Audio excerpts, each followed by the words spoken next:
আজকের নাটক শান্তির পথে।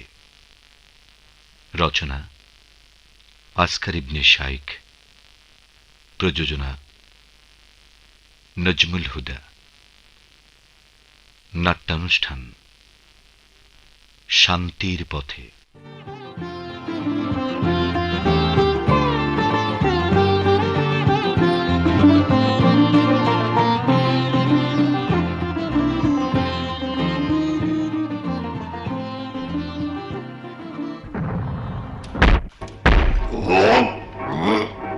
এই সরছে বোমা, নির্ঘাত বোমা। তুই যাইবে পাশে কেমনে? এই কালা গেছস কই? বাগারে কাঞ্চার লগে মিশা রইছি, মাটিতে শুয়ে পড়ে পইরা গেছেন। আমাকে চৌধুরী সাহেব সিঁড়িতে আচার খাইয়া পইরা গেছেন। না না, সার খাইয়া পড়ে নাই, বমি করতে গিয়ে পড়ে গেছেন। আরে কি মুশকিল, আচার খাইয়া পড়ছে না বমি কইরা পড়ছে, এই নিয়ে বাহাসের কি আছে? মাঝ বয়সী মুড়া মানুষ আমাকে এই চৌধুরী সাহেব পড়ে গিয়ে এই চৌধুরী সাহেবের অবস্থা খারাপ। আমি তো কই আচার খাওয়ার বমি করার কামটাই এক লগেই হয়েছে। চৌধুরী পরিবারে অনেকটা যা অবস্থা, চৌধুরী সাহেবের কেমনে বাঁচানো যায় এই চিন্তা। আরে চিন্তা তো না, মহা দুশ্চিন্তা। ডাক্তার আনো, ডাক্তার লাগবো, ডাক্তার। ওবো ওবো, শুনলাম খুব বড় একজন ডাক্তার আইছে, তারে নিয়ে আসেন। আরে শুনলাম সে নাকি পাগল, শুনলে ম্যাজিক দেখায়, সিনেমা দেখায়। চুপ করেন তো, তারই আনতে হইব। আরে ভাই, এত হই হল্লা আর দুশ্চিন্তার কি আছে? দুশ্চিন্তার কিছু নাই। একদিকে বোমা না গুলি, অন্যদিকে অনেক লোক জমায়েত, হইচই কোলাহল। একদিকে আচার খাওয়া আর বমি করা, অন্যদিকে শুনলাম চৌধুরী সাহেবের বড় বিবি, মানে আসল বিবি রোকেয়া বেগম কিছু বলার আগেই বেহুশের মতো। আর 2 নম্বরের নজরের তরফ মানে তামান্না বানু, সিনেমার সায়রা বানুর মতো আর কি। তাই আমি ঘাবলাম নাই, কইছেন ডাক্তার আনার ব্যবস্থা করো কাজে।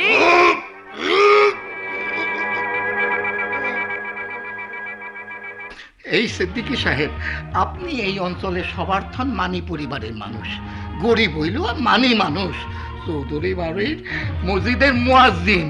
এই যে এখানে কারবালা গইটা যাওয়ার জোগাড় রইছে, আপনি সবাইকে থামান, কিছু কোন। ভাইয়েরা অত গোলমাল করেন না, জোহরের নামাজ শেষ হইছে, আমি মসজিদের গেট বন্ধ করে দিতেছি, আপনারা বাড়িতে যান। কিন্তু বোমা মারতো কেন? আরে পটকা নাকি যেই হোক, আমাকে লক্ষ্য করে তো মারছে। ওই চৌধুরী সাহেবের মানুষ, ওই চৌধুরী আমগো উপর হামলা করতে স্যার। না না, চৌধুরী সাহেব আমাকে গ্রামের লোকজনের উপর হামলা করতে চাইবেন কেন? সাহেব থেকে জানা জানি হয়েছে যে চৌধুরী সাহেব আমাকে বেশি পছন্দ করেন না, একটু রেশারেশি আছে। কিন্তু ওই বইলা ওই যে একটু মোটা মানুষ সিঁড়িতে বইরা গিয়া বমি করিয়া দিছেন আর কি। নিজের মানুষের দিয়া বোমা না পটকা মাইরা আমাকে ডর দেখাইয়া ওহন বমি করতেছেন, আচার খাইতেছেন, আবার নাকি বিবির কাছে ডাইকা কইতাছেন তামান্না বানু আমারে বাঁচাও। না না না, এক ব্যাপারের মধ্যে অন্য ব্যাপার আইনেন না, ব্যাপার জটিল করেন না আপনারা। বোমা ফাটবো, পটকা ফুটবো, আর আচার খাইয়া বমি করবো, ব্যাপার তো এমনি জটিল হইয়া গেছে। আর জটিল করার কি আছে? শোনেন, আসলে বোমা না, পটকা শব্দ। কি জানি শয়তানি করে পটকা ফুটাইছে, কিন্তু শব্দটা বেশ বড় হইছে, তাই মোটা সোটা চৌধুরী সাহেব ওইটা শুনে সিঁড়িতে আচার খাইয়া বমি করছেন।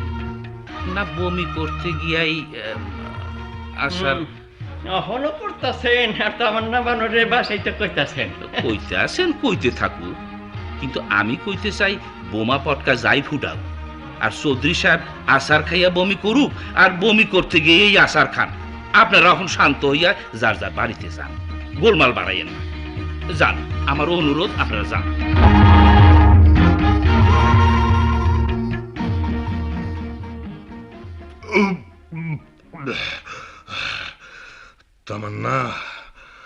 তামান্না বানু। আপনি তামান্না বানু এখানে নাই, আমি আছি, রোকেয়া। ও রোকেয়া, তুমি না বেহুশ হয়ে গেছিলা শুনলাম। বেহুশ হইয়া গেছিলাম, অনহুশ হইছে, তাই কাছে আইয়া বইলাম। রোগের চাপটা বেশি কোন আনে, কোমরে না পেটে? কোমর, পেট, এক কথায় শরীরের মধ্যের অংশ, সবটাতেই রোগের ভয়ানক সাপ।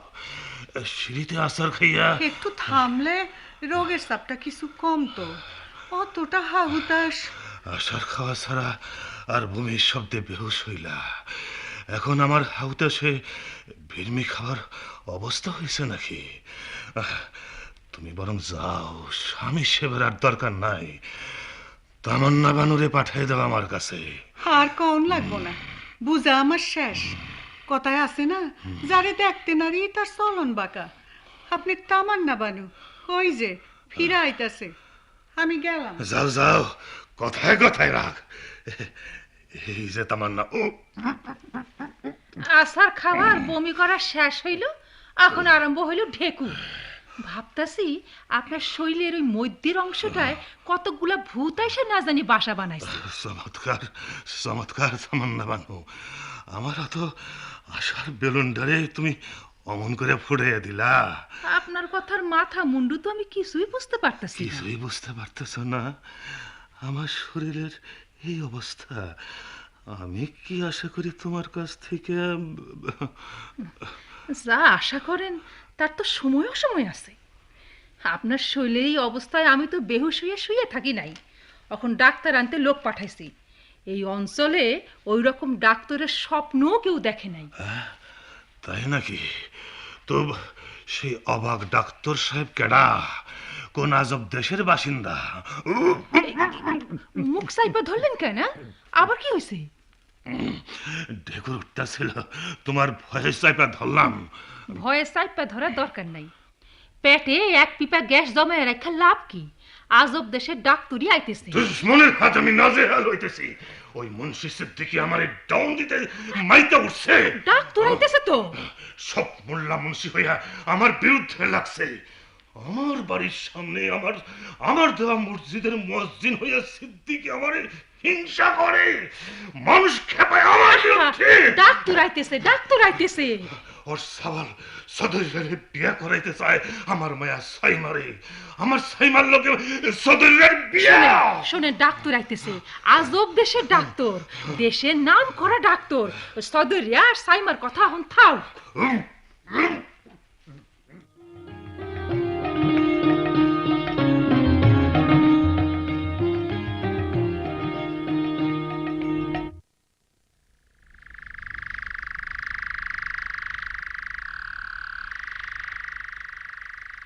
আজ তোমাকে কি বলে ডাকবো বুঝতে পারছি না। সদরুদ্দিন সিদ্দিকী সদু বলে না সদরিরা বলে? কেন সাইমা এ কথা বলছো কেন? যাক, সদরুদ্দিন সিদ্দিক তো নয়। এত কাছাকাছি আমরা আসিনি যে আমাকে সদররা বলেও তুমি ডাকতে পারো। মানে ওভাবে তো খুব আপনজন, ঠাট্টা করে ডাকবে, যেমন তোমার বাবা আমাকে ডাকেন। তুমি সদু বলি ডাকো। ঠিক আছে, আজ কি সর্বনাশের ব্যাপার সূচনা হয়ে গেল তা বুঝতে পারো সদু? বুঝতে পারি সাইমা, কিন্তু বুঝতে পারি না কে এখানে এমন সন্ত্রাসের সৃষ্টি করলো। কোনো নির্দিষ্ট লোকের কথা না জানতে পারলেও বুঝতে কষ্ট হয় না কোন পক্ষ থেকে কাজটি করানো হয়েছে। এ কথা কেউই বিশ্বাস করতে চাইবে না। কিন্তু আমার আব্বা এক গরিব মুয়াজ্জিন হলেও এত ঘৃণ্য কাজ তিনি করাতে যাবেন, এটা আমি কোনোদিন বিশ্বাস করব না। হ্যাঁ, এমনিতে তা কিছুতে বিশ্বাস্য নয় জানি, কিন্তু ভুলে যেও না তোমার আব্বা রয়েছে খানদানের সারাফতি গৌরব, যে অপ্রিয় শোনালেও স্বীকার করতে হবে যে আমার বাবার তা নেই।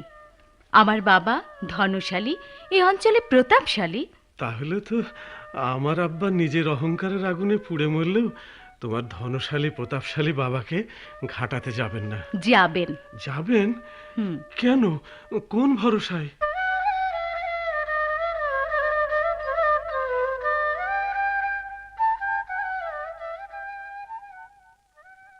শোনেন সিদ্দিকী সাহেব, আপনার বিরুদ্ধে চৌধুরী সাহেবের দুশ্মনী করার কারণ একটা না।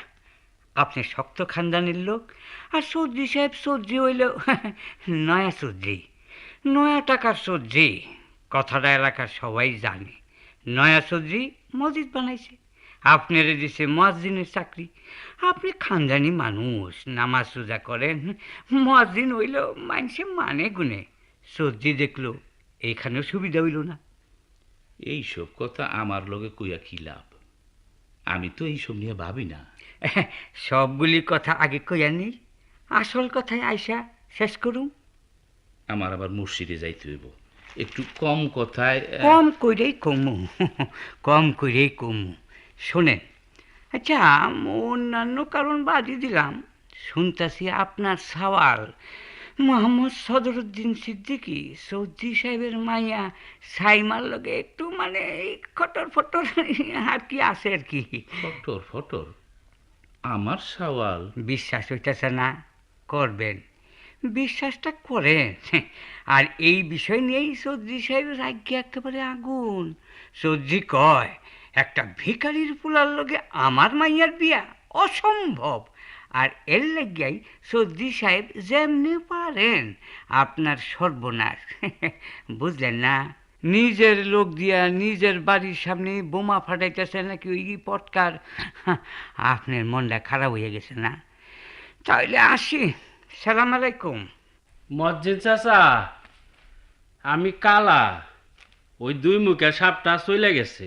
দুই মুখা সাপ? যে আমি জানি, সে এখন যাইব চৌধুরী সাহেবের কাছে।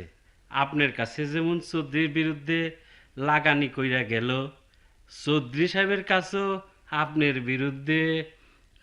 আচ্ছা কালা মিয়া, তুমি কামে যাও এখন, আমিও মসজিদের দিকে রওনা দিই। আচ্ছা। মোহাম্মদ সদরুদ্দিনের লগে দেখা হইলে কইও আমি তার খোঁজ করছি। যে আচ্ছা, তোমার ওই দুই মুখা দেখি বাবুল মিয়ার বাড়ির পথ ধরছে। বাবুল মিয়া সাহেব, সালাম আলাইকুম।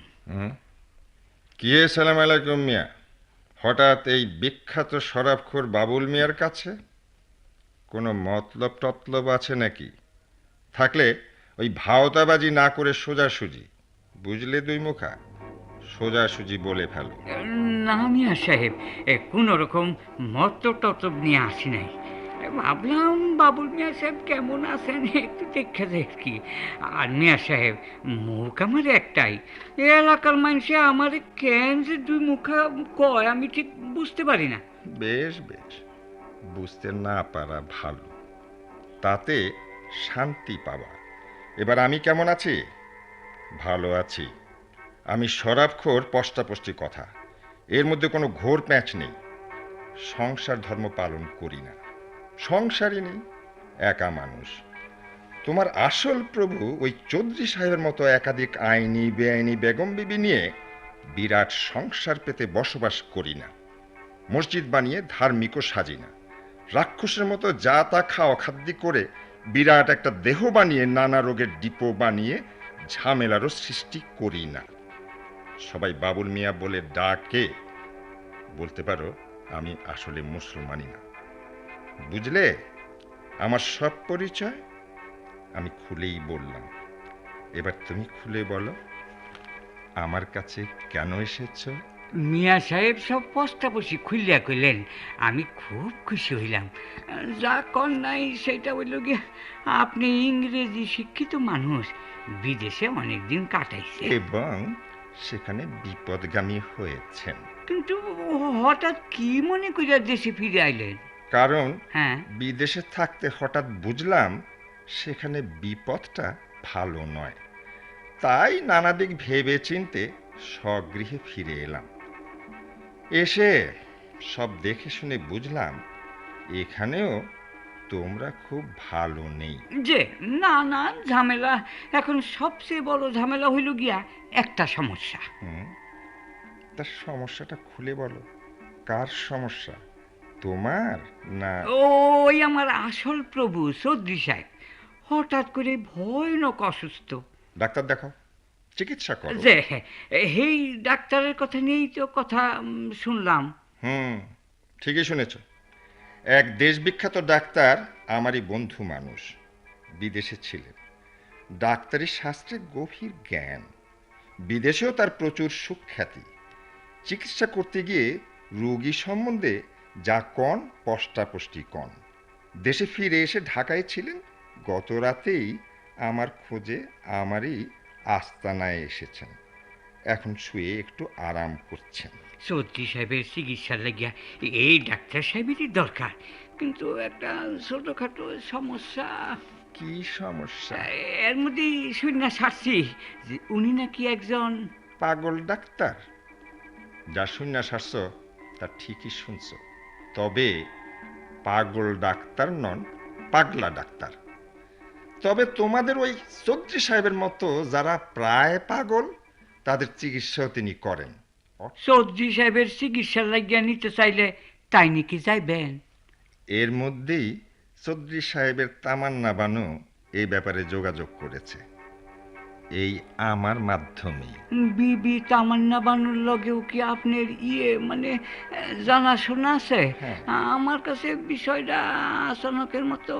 তোমার জ্ঞান আরো একটু গভীর, বলো আচানকের মতো মনে হতো না। তাহলে তো চৌধুরী সাহেবের রোগ টোগের ব্যাপারে আপনি অনেকটাই জ্ঞাত আছি, মানে জানি। এবার বাকি প্রশ্ন। পাগলা ডাক্তার সাহেব কি চৌধুরী সাহেবের দেখতে রাজি হয়েছেন? হ্যাঁ, ডাক্তারের কর্তব্য তিনি পালন করবেন। তবে একাধিক সমস্যায় আক্রান্ত এক রোগী তো, চৌধুরী সাহেবকে দেখতে তিনি রাজি, কিন্তু একটা প্রক্রিয়ার মধ্য দিয়ে। সেইটা আবার কি নিয়া সাহেব? সেইটা হইল চৌধুরী সাহেবের রোগের আনুষঙ্গিক খবরাদি তিনি জানবেন, যার কিছু এর মধ্যেই আমি তাকে জানিয়েছি। সেগুলি ভালো করে জেনে তিনি চৌধুরী সাহেবের চিকিৎসায় অগ্রসর হবেন। তাহলে তো দেখতেছি অনেক ঝামেলা। হ্যাঁ, ঝামেলার রুগী তো। ঠিক আছে ঠিক আছে, আমি গিয়া ব্যবস্থা করি। তো খবরাদি জানবার জায়গা হতে পারে আমার এই আস্তানা, হতে পারে মসজিদের প্রাঙ্গণ, তারপর প্রয়োজন বোধ করলে চৌধুরী সাহেবের শোবার ঘর। তাইলে এখন একটু সালাম আলাইকুম গিয়া জানাই। জি।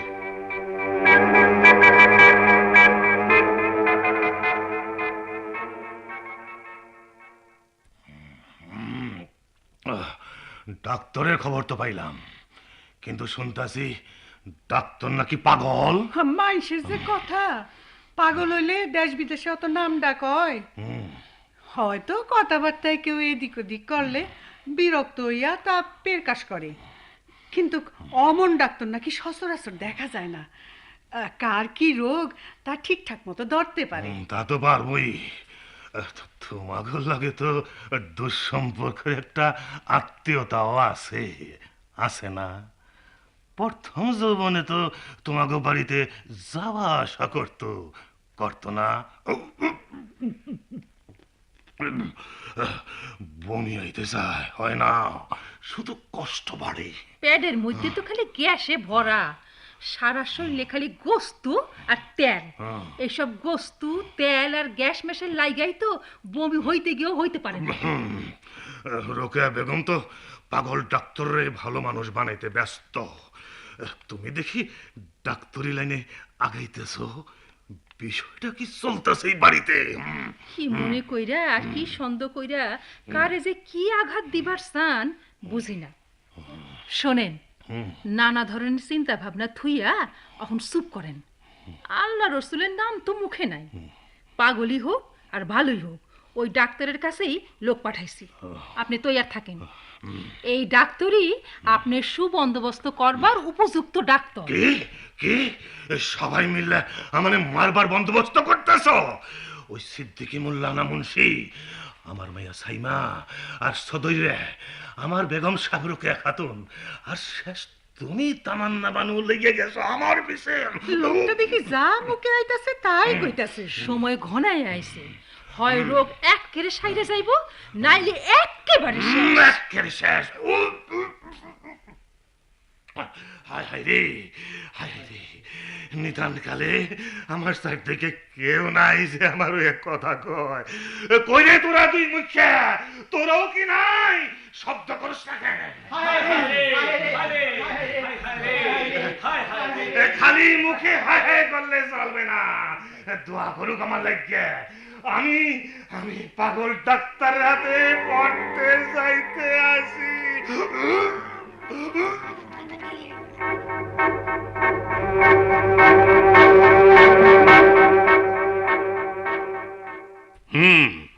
আমি সেই ডাক্তার।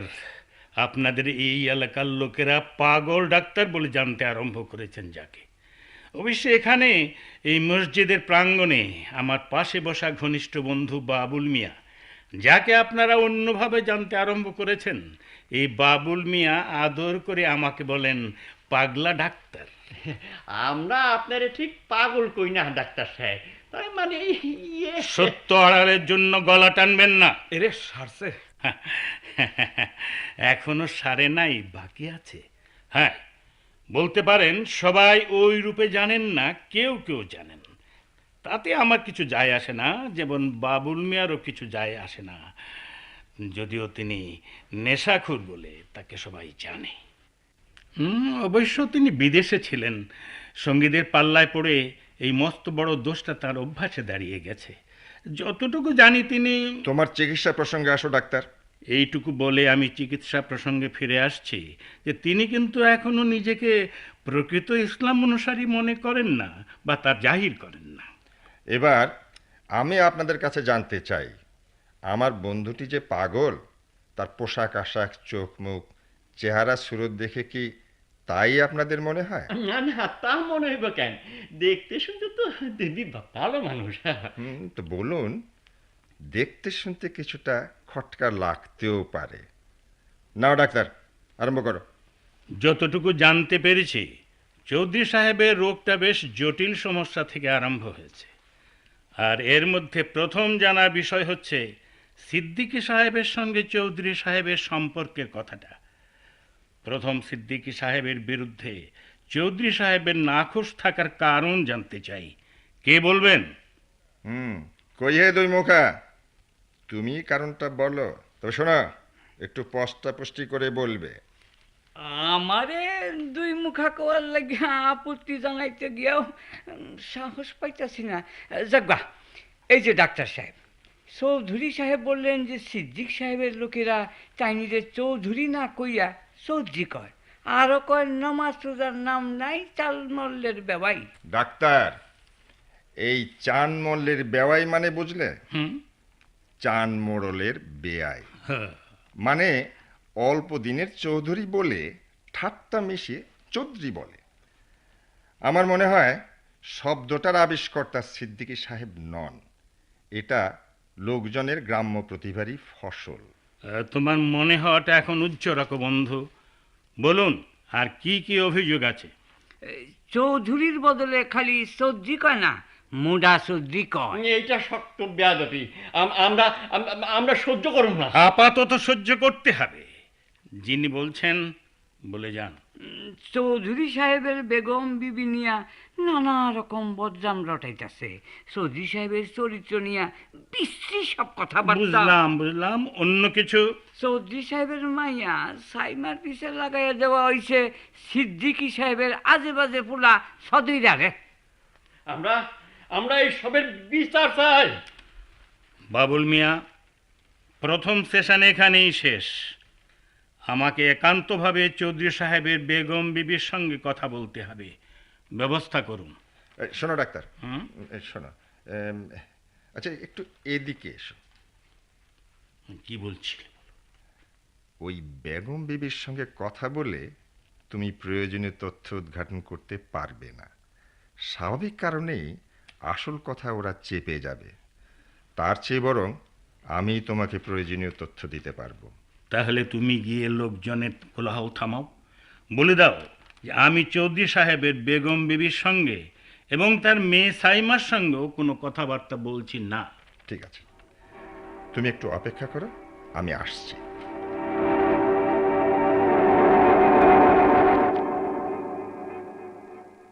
সাইমা, অবস্থা কিন্তু বড়ই সঙ্গীন, রীতিমতো বেগতিক। ডাক্তারের প্রথম সেশনে তোমার আমার প্রেমের কথা প্রকাশিত। তাতে কি হয়েছে? এত ঘাবড়ে গেছো কেন? সঙ্গীন বেগতিক অবস্থাকে এখন রঙিন গতিক করে তোলো। এখনো আমার লেখাপড়া শেষ হয় নাই, চাকরি বাকরি তো দূরের কথা। অবস্থা রঙিন গতিক করার ব্যবস্থা আমি করব কি করে? কি করে করবে তার দায়িত্ব তোমার। প্রেম করবে আর ব্যবস্থা করবে না? বুঝতে চাইছো না কেন যে প্রেম করছি দুজনে মিলে? তাই ব্যবস্থা করার দায়িত্বটাও হাফ হাফ তোমার আর আমার। শোনো মোহাম্মদ সদরুদ্দিন সিদ্দিকী, বলো। আমার বাবা যে তোমাকে সদৈরা বলে ডাকেন তা ঠিকই করেন। ঠিকই করেন? কিন্তু আমার আব্বা তো তোমার নামটা ব্যাকটাইয়া উচ্চারণ করেন না। আমিও তোমার নামের এদিক ওদিক করি নাই কোনোদিন। এদিক ওদিক করার কোনো সুযোগ নাই যে। আমার বাবা বুঝে শুনেই নাম রেখেছেন। হ্যাঁ, তোমার আব্বার মতো পুরনো দিনের পচা নাম রাখেন নাই।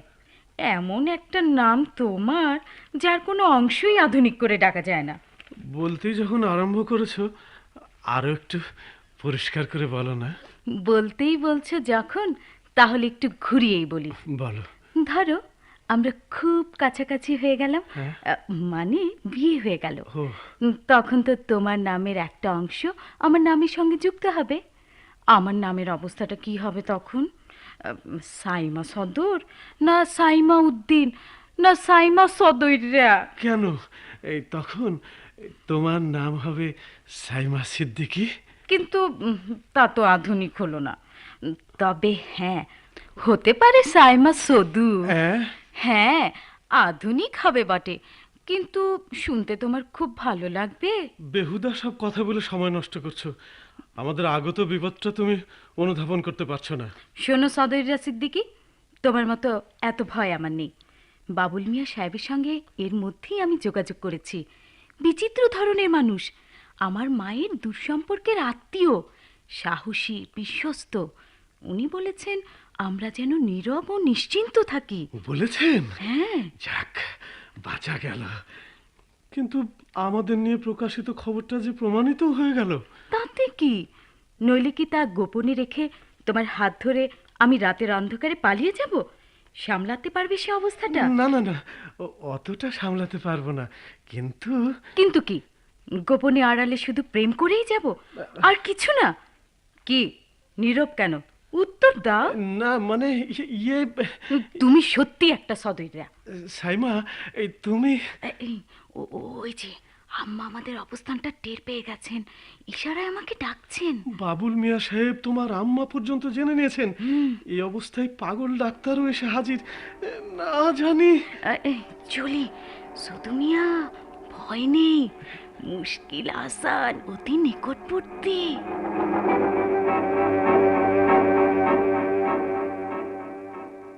তোমাকে তো সবই খুলে বললাম ডাক্তার। এখানে একটা শক্ত গোলমাল বেঁধে আছে, আরও জটিল আকারে বাঁধতে যাচ্ছে, এবং গোলমালটা বাঁধাবার পেছনে যে প্রধান চরিত্রটি কাজ করছে তাকে কিন্তু এলাকার লোকজন ধরতেই পারছে না। অথচ তারই দুষ্টবুদ্ধির প্যাঁচে পড়ে এই গোলমালের জন্য দায়ী হিসেবে সামনে আসছে যারা, তাদের কথাও কিন্তু তোমাকে বললাম। তুমি বলছো গোলমালের পেছনে দুজন প্রধান চরিত্র নয়, তাহলে প্রধান চরিত্রটি কে? এই যে কিছু বিনয়, কিছু প্যাঁচ মারা কথা যার মুখ থেকে শুনলে, যার মুখ থেকে তোমার প্রথম মিটিংয়ে অভিযোগনামা প্রকাশ পেল, সেই গোবেচারা দুই মুখা লোকটি। বলো কি বাবুল, ও তো সাধারণ একটা টাউট। আজকাল এদেশে টাউটেরাই তো প্রধান চরিত্র ডাক্তার। সাধারণই বলো আর ওই গোবেচারাই বলো, এরা হলো দুমুখ সাপ। তুমি কি ভাবতে পারো ডাক্তার, এই গ্রামাঞ্চলে এখন সন্ত্রাসী, নারীদের সম্ভ্রমহানি, চোর ডাকাতদের নিয়ে জঘন্য সর্বনাশা খেলায় মেতেছে এই এরাই। এই দুমুখ সাপেরা সুযোগ মতো একবার ছবল দিচ্ছে এ পক্ষকে, একবার ও পক্ষকে। মনে রেখো, এখন তো সে ওই চৌধুরীর পাচাটা টাউট, কিন্তু তার সাথে প্রয়োজন হলে ওই চৌধুরীর সর্বনাশী করতে সে ছাড়বে না। ওই যে সাইমা। থামো থামো, কিন্তু এসব চরিত্রের স্বরূপ ওই পক্ষ বিপক্ষের কাছে ধরা পড়ছে না কেন? রুগ্ন বুঝে ডাক্তার, অজ্ঞানতা আর ওই কুসংস্কারের মারাত্মক ব্যাধিতে রুগ্ন হয়ে আছে এই পক্ষ বিপক্ষ উভয়ই। আর এই রুগ্নদের পরস্পর লড়াইয়ে যা হবার তাই হচ্ছে এখানেও। তাহলে রোগ সারাতে আমাকে কিভাবে পদক্ষেপ নিতে বলো তুমি? আমার চিন্তায় যে স্ট্র্যাটেজি সঠিক বলে ধরা পড়ছে তাতে ধরতে পারো ওই চৌধুরীর বিপক্ষকে, মানে এই তাদের সমালোচনা করে সঠিক পথের নির্দেশ দাও। এতে খুশি হবে চৌধুরী নিজে। অতঃপর বুঝলাম, ঠিক আছে, তাই হবে। এবার মিটিং বসবে চৌধুরী সাহেবের বৈঠকখানায়, বুঝলে? তাতে করে বাড়ির মেয়েরাও আড়ালে থেকে তাতে শরিক হবে।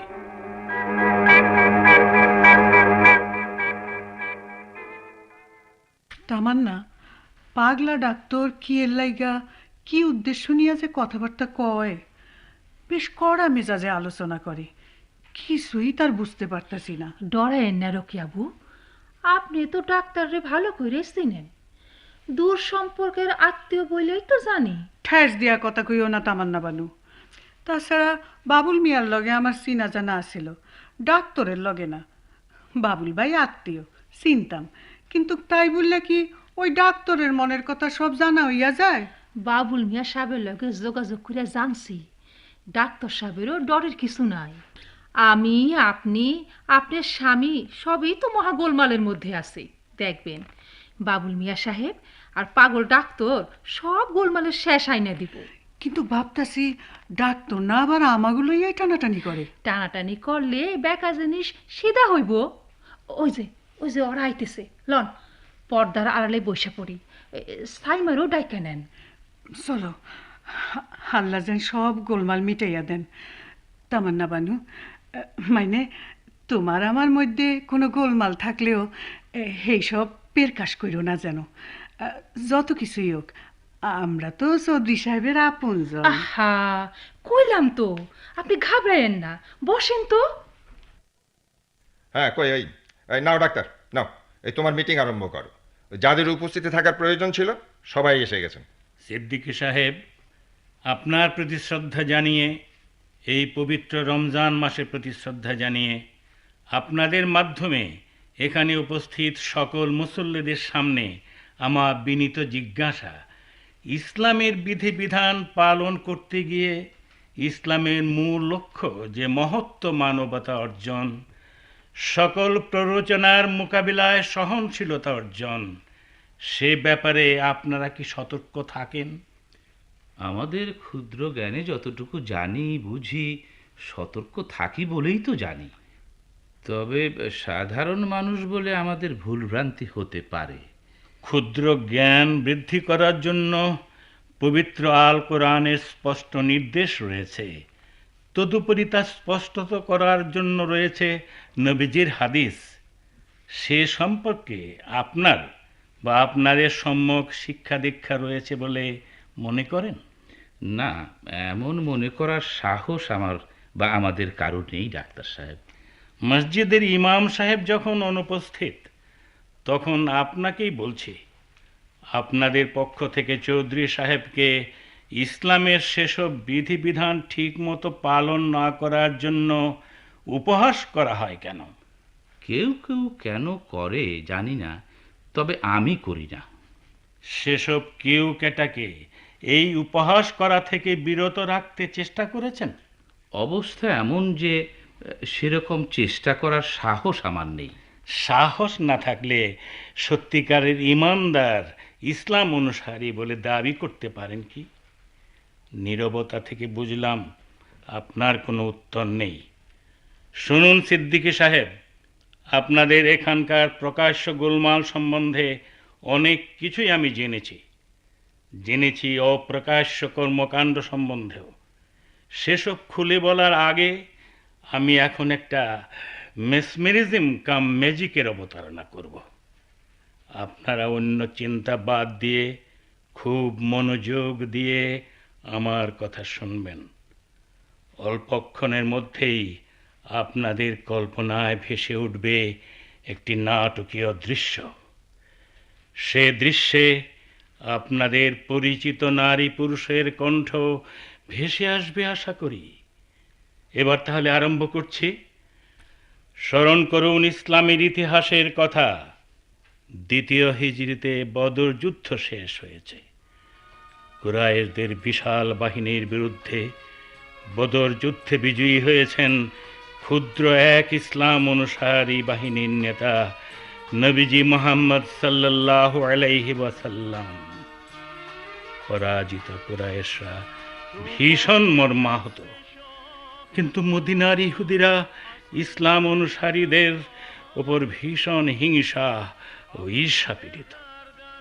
ইহুদিদের বনি কাইনুকা গোত্র ছিল ধনে মানে প্রতিপত্তিতে আর শয়তানিতে মদিনার মধ্যে শ্রেষ্ঠ।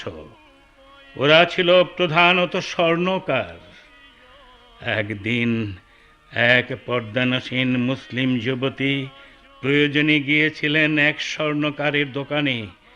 ইহুদিরা এই সুযোগে যুবতীকে বিশ্রী রকম ব্যঙ্গ বিদ্রুপ করতে আরম্ভ করে। আপনারা সবাই কল্পনা করুন সেই দৃশ্য, করুন সবাই কল্পনা করুন। এর মধ্যে এক দুর্বৃত্ত যুবতীর গায়ের চাদর দোকানের খুঁটির সঙ্গে বেঁধে ফেলে। দুর্বৃত্তরা আক্রমণ করে যুবতীকে। লজ্জায় ক্রোধে আর্তনাদ করে ওঠে যুবতী।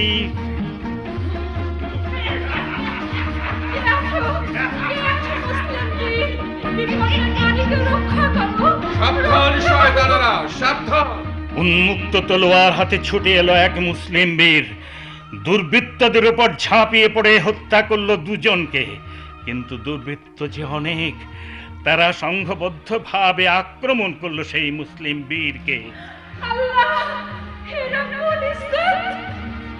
মুসলিম বীর প্রাণপণে আত্মরক্ষা করতে করতেও মুক্ত করে দিল সেই যুবতীকে। দৌড়ে পালালো লজ্জা শরমে আত্মহারা মুসলিম যুবতী।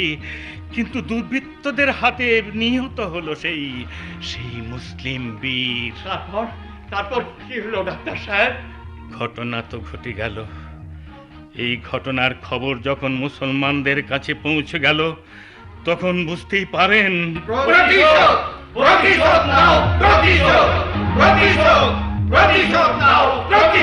না, তোমরা যা করতে চাইছো, যেভাবে এই কদর্য অন্যায়ের প্রতিশোধ নিতে চাইছো, সেভাবে নয়। তাদের এই অন্যায়ের কথা আমরা তাদেরকে বুঝিয়ে বলবো এই অপরাধের বিচার করতে, আর ভবিষ্যতে যাতে এমন অপরাধ তাদের এবং আমাদের কারোরই পক্ষ থেকে সংঘটিত না হয় তার ব্যবস্থা গ্রহণ করতে বলবো।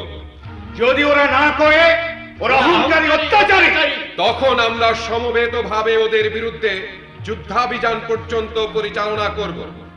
এই জনপদে এই শ্রেণীটিকে বসবাস করতে হলে পশুর মতো নয়, মানুষের মতো থাকতে হবে।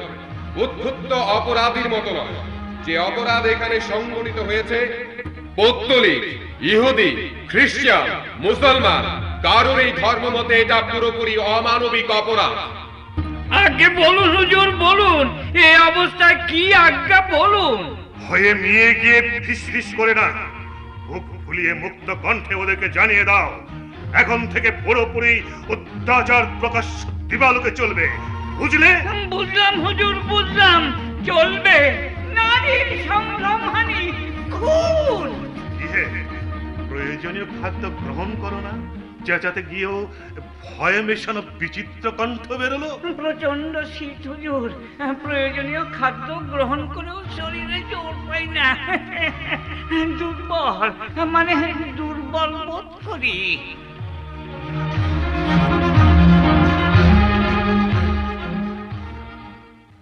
ওই বনি কাইনুকা গোষ্ঠী ফেরেববাজিতে পাকা হলেও আসলে ছিল ভীরু, কমজোর। মুসলমানদের সমর আয়োজনের সংবাদ শুনে তারা সকলে নিজেদের দুর্গে আশ্রয় নিল।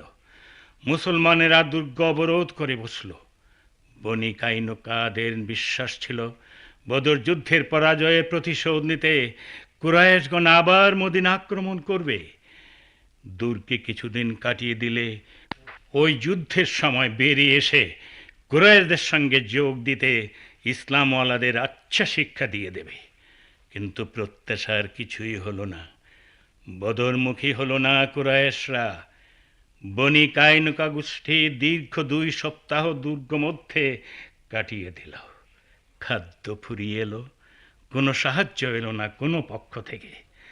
অগত্যা তাদের মুখপাত্র মুসলমান এক প্রধানকে বলল, দয়া করে আমাদের ধ্বংস করবেন না আপনারা, ন্যায়বান মুসলমান। আপনাদের নবীজির কাছে আমরা সম্পূর্ণরূপে আত্মসমর্পণ করব।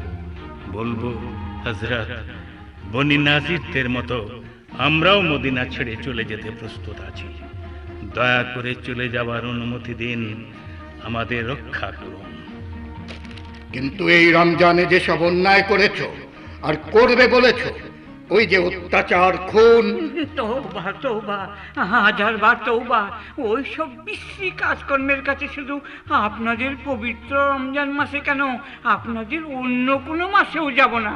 এই কথা অক্ষরে অক্ষরে আপনারা বিশ্বাস করতে পারেন। শুধু শুধু দয়া করার অভয়টুকু দিন। ঠিক আছে, আপনাদের নেতাকে নবীজির কাছে পাঠান। আমার দৃঢ় বিশ্বাস ইসলামের দয়াল নবী আপনাদের প্রস্তাবে রাজি হবেন। হ্যাঁ, রাজি হবে।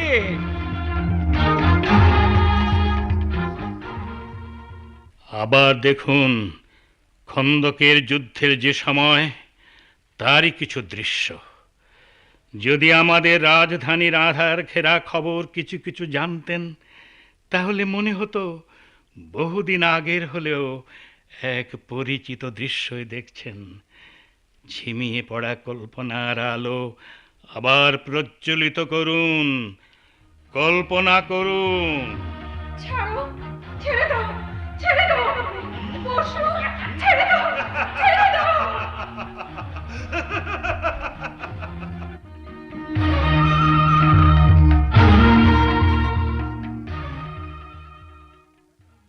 ডাক্তার, ডাক্তার, কথা বলো ডাক্তার।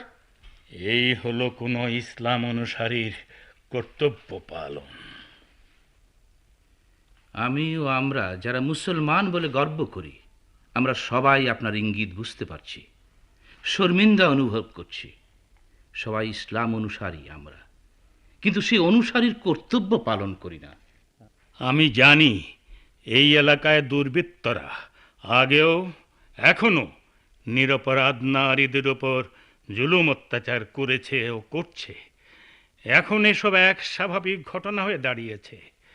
আপনারা ইসলাম অনুসারী দাবিদাররা কখনো এই মুসলিম বীর, ওই মস্তানের মতো আক্রান্ত অসহায়দের রক্ষার জন্য দুর্বৃত্তদের মোকাবিলা করেছেন? আমিও করি নাই ডাক্তার সাহেব, আমিও করি নাই, বরং ভুল কইরা সাহায্য সহায়তা করেছেন ওই দুর্বৃত্তদেরকে, দুর্বৃত্তদের গোপন সর্দার ওই দুই মুখাকে। দুই মুখা এর মধ্যে কেটে পড়েছে ডাক্তার। ওই দুই মুখা, সে যে আপনার মেয়ে সাইমারও কোনো সর্বনাশ করত না, তার কোনো গ্যারান্টি? আমি আমি আমি অপরাধী, আমি অপরাধী ডাক্তার, আমি অপরাধী। যদি বুঝে থাকেন আপনি অপরাধী, তাহলে সুপথে ফিরে আসছেন না কেন? মনে করছেন এই মসজিদটি বানিয়ে দিয়েই আপনি আপনার মুসলিম পরিচয় রক্ষা পেয়ে যাবেন, আল্লাহর গজব থেকে নিজেকে বাঁচিয়ে রাখবেন? আল্লাহর অস্তিত্বে পূর্ণ বিশ্বাস, নামাজ, রোজা, হজ, যাকাত, ইসলামের এই 5টি অবশ্য করণীয় কাজ থেকে নিজেকে সরিয়ে রাখছেন কেন? বুঝতে পারছেন না? আপনার সকল দেহ মন নানা রোগের ডিপোতে পরিণত হচ্ছে। আল্লাহ নির্দেশে নিজেকে তৈরি করে নেওয়ার সাধনাই মানুষের প্রকৃত মানুষ হওয়া সাধনা। ইসলামের 5টি অবশ্য করণীয়কে পালন করে যাওয়াই প্রকৃত মানুষ হওয়া সাধনা। পবিত্র এই রমজান মাস সেই মানুষ হওয়ারই সাধনার মাস। ভোগের আবর্ত থেকে উঠে এসে ত্যাগের শিক্ষাই পবিত্র মাহে রমজানের শিক্ষা। পারি না ডাক্তার সাহেব, পারি না। রোজা রাখলে গ্যাস্ট্রিক বাড়ে। না না না না, আমি ডাক্তার, আমি বলছি রোজায় গ্যাস্ট্রিক বাড়ে না, কমে। আপনার মতো ওই ভুঁস ভুষে মোটা দেহ স্বাভাবিক হওয়ার পথে পা বাড়ায়, নিজের কুপ্রবৃত্তিকে সংযত সংহত করতে সাহায্য করে। আপনাদের এই গোলমালের প্রকাশ্য কারণ তো খুবই সাদামাটা, আর অপ্রকাশ্য কারণ তো ওই কল্পিত দৃশ্যেই প্রকাশিত। এবার বলুন চৌধুরী সাহেব। নামাজ মাঝে মধ্যে পড়ি শরীর মন ভালো থাকলে, কিন্তু আমার শরীরের এই অবস্থা নিয়ে রোজা রাখলে মইরা যাবো ডাক্তার সাহেব। না না, মরিয়া যাইবেন না, বাচ্চা যাইবেন। পেটের গ্যাস ট্যাস যা আছে সব বেরিয়ে যাবে। ক্রমে ক্রমে ঝরঝরা শরীর নিয়ে আবার হবেন সুস্থ মানুষ। রোজার আরবি শব্দ হচ্ছে সোম, যার অর্থ বিরত থাকা, বেঁচে থাকা। সোম শব্দ থেকে এসেছে সিয়াম। সিয়াম হচ্ছে আত্মশুদ্ধি ও চরিত্র উন্নয়নের এক প্রক্রিয়া। ইসলাম অনুযায়ী সিয়াম বা রোজা হচ্ছে কিছু নিয়ম কানুন সহ সেই প্রক্রিয়া। বহু আগে থেকেই সকল ধর্মেই উপবাস করার বিধান ছিল, এখনো আছে। ইসলাম এই উপবাসকে নানা নিয়ম কানুনের মাধ্যমে মানুষের জন্য সর্বকল্যাণমুখী এক অপূর্ব প্রক্রিয়ায় পরিণত করেছে মাত্র। মহান আল্লাহ ইরশাদ করেছেন, ইয়া আইয়ুহাল্লাযীনা আমানু কুতিবা আলাইকুমুস সিয়ামু কামা কুতিবা আলাল্লাযীনা মিন ক্বাবলিকুম লাআল্লাকুম তাত্তাকুন আইয়াম মাদুদাত। হে ঈমানদারগণ, তোমাদের উপর সিয়াম বা রোজা ফরজ করা হয়েছে, যেরূপ করা হয়েছিল তোমাদের পূর্ববর্তী লোকদের উপর, যেন তোমরা পরহেজগারি অর্জন করতে পারো গণনার কয়েকটি দিনের জন্য। আমি কথা দিলাম ডাক্তার সাহেব, আল্লাহর নির্দেশ, আপনার উপদেশ। ডাক্তার হিসাবে আপনার রোগ দূর করার জন্য আমার এটা প্রেসক্রিপশন। আমি পালন করব। তোমার এই প্রেসক্রিপশন আজ থেকে আমিও মেনে চলবো ডাক্তার। আলহামদুলিল্লাহ। হ্যাঁ, ইসলামের ইতিহাস থেকে আগে যা যা তুলে ধরলাম সেসব সংঘটিত হয়েছিল হিজরি ২য় বর্ষে, আর ঈদুল ফিতর এবং ঈদুল আজহার উৎসব অনুষ্ঠিত হতে আরম্ভ করে তখন থেকেই। ডাক্তার, হিজরি ২য় বর্ষে বদর যুদ্ধের পরই কিন্তু হযরত আলী রাদিয়াল্লাহু আনহু আর নবীজি কন্যা ফাতেমাতুজ জোহরার শাদী মোবারক সম্পন্ন হয়। এই চমৎকার ঘটনার উল্লেখ করে তুমি কি বলতে চাও বাবুল মিয়া? বলতে চাই, এখানকার প্রায় সব ঝামেলাই যখন মিটে গেল, অর্থাৎ চৌধুরী সাহেব আর সিদ্দিকী সাহেবের ঝামেলা মিটে গিয়ে যখন একটা প্রীতিপূর্ণ পরিবেশের সৃষ্টি হলো, তখন এই দুজনের প্রীতিকে একটা আত্মীয়তার বন্ধনে। বাবুল মিয়া সাহেবের ইঙ্গিত বুঝতে পারতেছি। ঠিক আছে, সিদ্দিকী সাহেব রাজি থাকলে ওনার সওয়াল আর আমার মায়ের ঝামেলাটাও মিটে ফেলতে আমি রাজি আছি ইনশাআল্লাহ। আলহামদুলিল্লাহ, আমিও রাজি। সব ঝামেলার অবসান হোক। আলহামদুলিল্লাহ।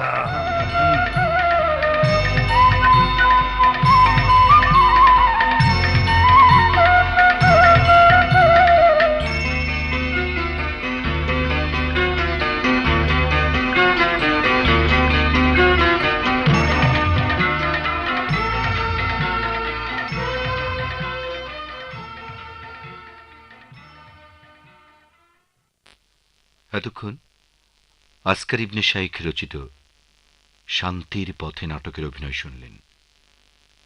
বিভিন্ন চরিত্রে অভিনয় করেছেন বাবুল মিয়া ফিরোজ ইফতেকার, চৌধুরী সাহেব মনিরুল ইসলাম বাদল, সিদ্দিকী সাহেব গাজী সাদেক, দুই মুখা সিরাজুল হক মন্টু, সদরুদ্দিন সিদ্দিকী আবু নওশের, সাইমা খাতুন ফরিদা আক্তার রুমা, তামান্না বানু রুবি আফরোজ, রোকেয়া বেগম আলেয়া ফেরদৌসি।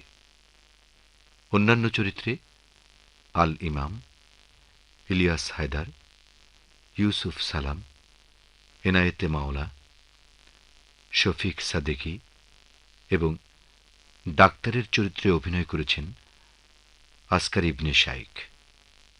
শব্দগ্রহণে ইমদাদুল হক, সম্পাদনা মাহবুবুর রহমান।